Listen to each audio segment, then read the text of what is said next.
Following then the show, you went through a very publicized divorce. It was on a, covered extensively on blogs.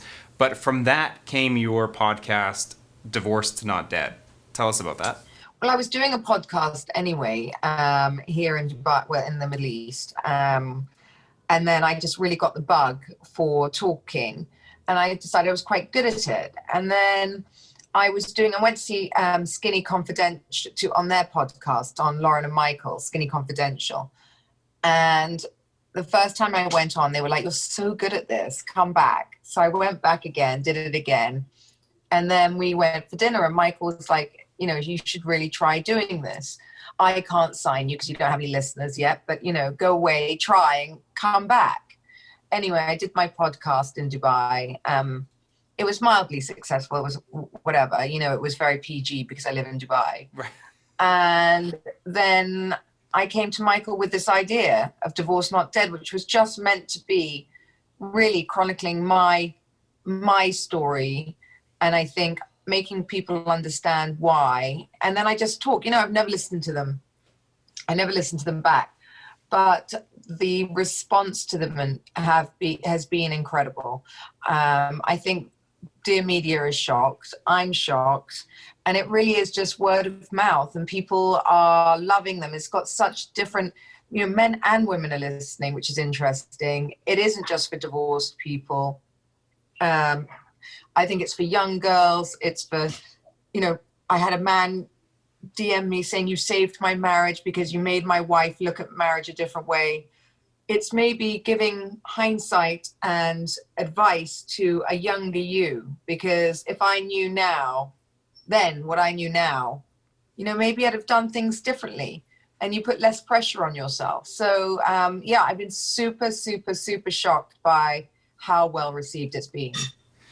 And when you get those DMs, I mean, I have a friend and a colleague of mine, Tanya Grassi, she'll love that she's been mentioned on the show, who is obsessed with your podcast, follows you religiously, and is really motivated and inspired by you. So when you get those DMs and you get to know the impact that you're having on so many people around the world, men and women of all ages, and they're on that same journey, how does that feel? I mean, is it inspiring, or is it then stressful to know that you have so many people that are depending on you for this? No, I don't think about it. It inspires me to keep talking.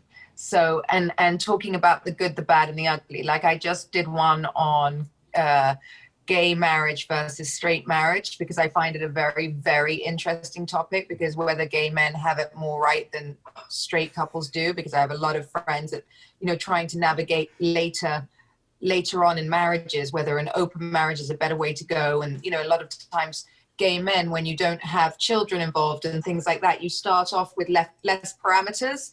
You say you're going to be partners. So I've just done one like that. And then I've done one on balance, which is like, if you're a divorced woman, you're a mother, you go to work, you still have to consider an ex-husband, you still have all the children to consider.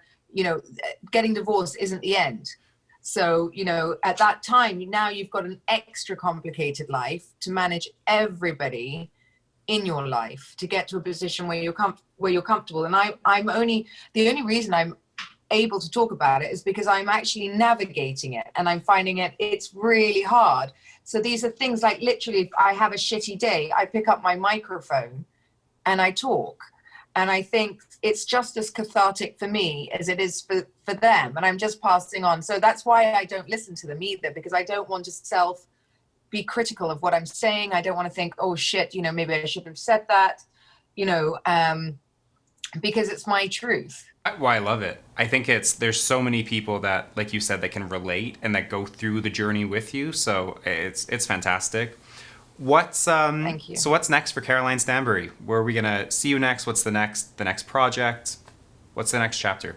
I actually don't know what my next chapter is. I mean, I'm just beginning this one with the podcast. We've only been going a few months, so I'm hoping that this could lead to maybe, a talk show. Maybe I can take your position. Yeah. I could do a great talk show. Mm-hmm. Or I think Divorce Not Dead really has legs. I think that I'm seeing that it can be a brand on its own. More and more travel. I think also I'm breaking, like I'm breaking stereotypes, even just dating Sergio. I think people have been waiting for it to end and it's not ending. So I think people are now rooting for me. So I think this is my journey. I don't